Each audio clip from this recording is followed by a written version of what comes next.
નમસ્કાર મિત્રો, મારી યુટ્યુબ ચેનલમાં તમારું સ્વાગત છે। આજે આપણે વાત કરવાના છે એક ચારણની ખોળાધારી બનેલી ઘટના છે કે વિક્રમ સંવત 1630ના વર્ષમાં એક દિવસે નવાનગરના જામ સતાજીના દરબારગઢમાં એક ચારણ રઘવાયો બનીને આમ તેમ દોડતો હતો।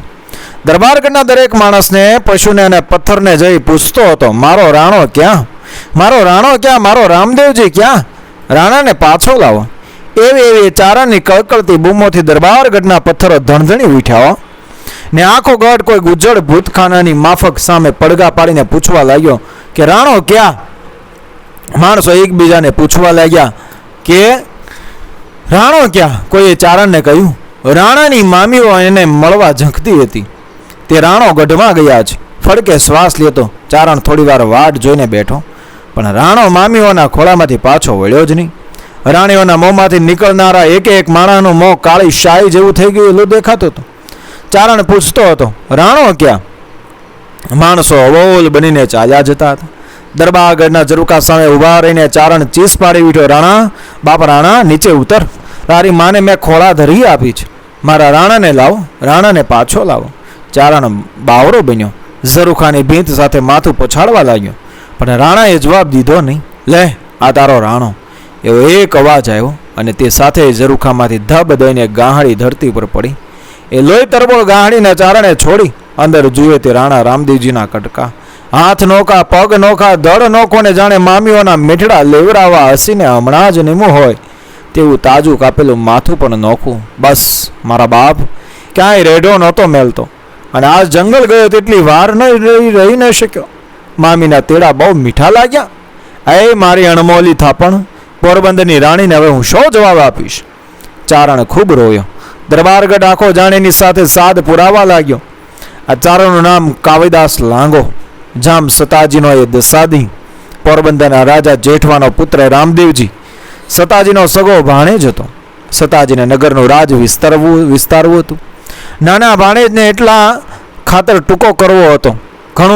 ઘણી વાર તેડાવે પણ ભાણેજ આવે નહીં, કેમ કે બહેનના ભાઈની મતલબના પડઘા આવી ગયા હતા। આખરે કાવિદાસને જામે કહ્યું, આપણે આંગણે લગ્ન છે, ભાણેજ ન આવે તો દુનિયા શું કહેશે। ગઢવી જાઓ, તમારી ખોળાધરી દઈને બહેનના ભાણિયાને તેડી આવો। ચારણની ખોળાધરી એટલે વિધાતાનો લેખ। પોરબંદરની રાણીએ છોકરાને મીઠડા લઈને ભાઈને ઘેર લગ્ન ઉપર વળાવ્યો। મામાએ લગ્નમાં ભાણેજને લોહીથી નવડાવ્યો। ચારણ ઘેર ગયો। એકનો એક દીકરો જમલદાસ હતો, તેને કહ્યું, બાપ આપણા ધણીને આજ ભાણેજના લોહીની તરસ લાગી છે। વિશ્વાસઘાતથી ધ્રુજી ઉઠેલી નગરની ધરતી ઘા નાખી રહી છે। આપણા ઘરના નાના મોટા ઢાર માણસો છે, આવો આપણે જામને લોહીથી ધરવી દઈએ। કાવિદાસ લાંગાના એક દીકરાએ છાતીમાં કટાર ખાધી, રુધિરનો દોરિયો છૂટ્યો, એમાંથી ખોબા ભરીને કાવિદાસે નગરના દરબારગઢ ઉપર છાંટ્યા। ચારણોએ સ્વહસ્તે પોતાના થાનેલા કાપીને લેજે રાણાજી કઈ નગરના ગઢની ભીંતે પર ફેંક્યા। વળી દૂધિયા દાંતવાળા બાળકોના નાનકડા માથા શ્રીફળ વધેરે તેમ દરબારગઢની ભીંતે વધેરી શેષ મૂકી। પછી ગાડું જોડ્યું, એમાં કપાસિયા ભર્યા, ઉપર ઘી રેડ્યું, એની ઉપર તેલમાં તરબોળ કરેલા લુગડા પહેરી પોતાના બાકીના 5 માણસો સાથે કાવિદાસ બેઠો। હાથમાં માળા લઈને હર હર હરની ધૂન સાધી। કોળીનો એક છોકરો ગાડો હાંકતો હતો, તેને ચારણે કહ્યું, બાપ ગાડાને આગ લગાડીને તું બહાર નીકળી જા। કોળી બોલ્યો, બાપુ તમે માનો છો કે હું અગ્નિની જાળ દેખીને આખરને વખતે ભાગીશ ને તમારા ત્રાડાને ભોઠામણ આપીશ? એમ બીક હોય તો જુઓ, નજર કરો મારા પગ ઉપર। ચારણ જુએ છે તે કોળીએ લોઢાની નાક ફણો ઠોકીને પોતાના પગ ગાડાની ઊંધ સાથે જડી લીધેલા।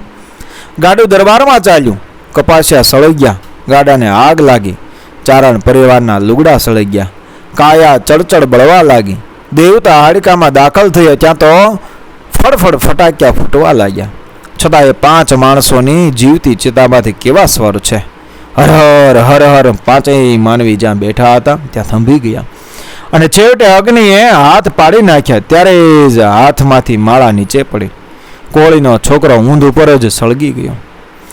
સતાજી જામના દરબાર ગઢે તે દિવસે ઢાર દેવી બાળકોના ભક્ષ લીધા।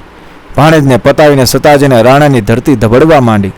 અરબી સમુદ્રને બરડા પર્વત વચ્ચે આવેલો ભાણેજનો તમામ મુલક મામો ગળી ગયો અને બોખીરાની ખાડીને તેણે પોતાની રાજ્ય સીમા બનાવી। મરના રાણાનો પુત્ર રાણો ભાણાજી બરડો છોડીને પોતાની રાણી કલાંબાઈ અને નાનકડા કુંવરને લઈને ભાગવા માંડ્યો. જંગલોમાં હંતાયા ને આખરે એનો દેહ છૂટી ગયો. નિરાધાર રાણી કલાંબાઈ ને કુંવર ખીમજીને ઊંચે આવને નીચે ધરતી વિના બીજું કોઈ શરણ દેનાર ન રહ્યું. ધરતીમાંથી પણ ડગલે ડગલે જાણે જામના પગના ધબકારા સંભળાવા હતા. ત્યાં તો મેરોમાં હાક બોલી, હા માટી થાવ, આપણી રાજમાતા રજળી પડી, આપણા બાળ રાજાની હત્યા થશે. 300 મેરોએ ગામના સિંકારા ગામ પાસેથી રાજમાતાને બાળ રાજાને હાથ કર્યા, ઓરડામાં લાવીને ઓરડા કાઢી આપ્યા. મેરોએ કહ્યું, માં મને હેઠું મેલીને રહેજે, એ તારા દીકરાનો વાળ પણ કોઈ વાંકો નહીં કરે.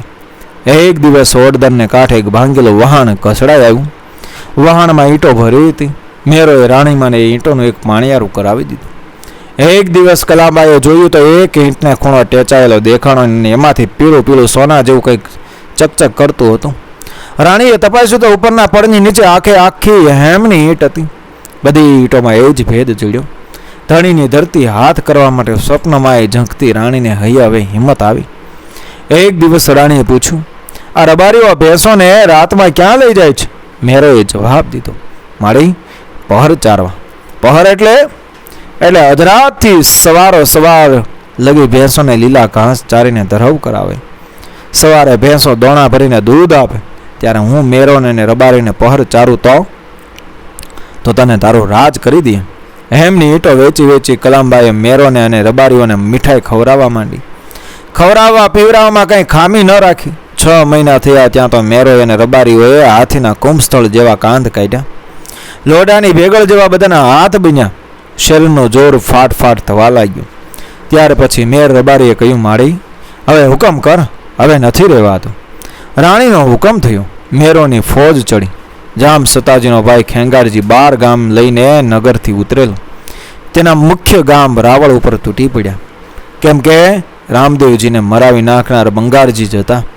મેરોએ ગઢ ભેળી લીધો, પણ ખેંગારજી કોઠા ઉપરથી નીચે ઉતરતો નહોતો. ત્યારે ચારણે કહ્યું, આજ ખેંગારજી કોઠામાં ન હોય, કોઠો ખેંગારજીમાં હોય. ખેંગારજી ઉતર્યો ને મરાયો. એનું માથું કાપીને મેરો કલાંબાઈ પાસે લાવ્યા. રાવળ ગામ લૂંટીને ખેંગારજીના નગારા લઈ ગયા. આજ પણ રાણાને ઘેર ખેંગાર નગારા પડ્યા છે. ત્યાર પછી મેરોએ બરડામાંથી જામની ફોજ તગડવા માંડી. બોખીરામાં જામના દાણી રહેતો હતો, તેને ઉઠાડ્યો. જામની સેના સામે લડતા 2450 મેર મુવા, કસવાળિયા, મોઢવાડિયા, રાજસખા અને ઓડદરા એમ 4 વંશના મેરો સામેલ હતા. કેસવાળા મેરને માટે કહેવાય છે કે કેદી કેસવાળા તણો નર ન રસે ન થાય, પડકાડ્યો પડમાય કુંજર ઢાળે કેસવું. કેસવાળા કેશવ તણો પોરો સંગ પાતે, દરડે બલ દાખે કુંજર ઢાળે કેસવો.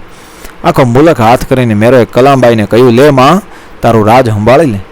રાણીએ કહ્યું, મારા વીરાઓ જાઓ, આજ એક રાતમાં તમે જેટલા ગામને તોરણ બાંધો તેટલા ગામ તમારા. રબારી તો એવા રાજી થઈ ગયા કે રાત બધી સૂઈ રહ્યા, અને મેરોએ 40 ગામના તોરણ બાંધ્યા. રબારીઓ ભળકડે ઉઠ્યા, અને માત્ર કોળીખડું અને રાંધાવું એ 2 ગામને જ તેઓ પહોંચી શક્યા. આ વાર્તાના સંબંધમાં લોકો ગાય છે કે ખીમજી શું ન કખાટે નાગર જેઠવો, જોરા બોળ બરડે બેઠા બિલનાથ, બંક દિયે નગારે ઠોર. દિયે નગારે ઠેર ઠરણે ને 16 બાંધી તેજણ હણણે, 7 શાયરને સૂચવે સાગર, ખીમજી શું ન ખાટીએ મરાગર. વર વડાણું ને રાવળું કન્યા વિગતે વિવાહ થાય, પ્રથમ કંકોત્રી કુતૈયાણે મોકલી, જૂનાગઢે ખબરું જાય. મિત્રો, વિડીયો પસંદ આવે મારી ચેનલ સબસ્ક્રાઈબ કરો, ફોલો કરો, શેર કરો. મળી આવી જ ઘટનાને પ્રેરણાદાયક વાર્તાઓ સાથે આપણા ઇતિહાસ. જય મા ભવાની.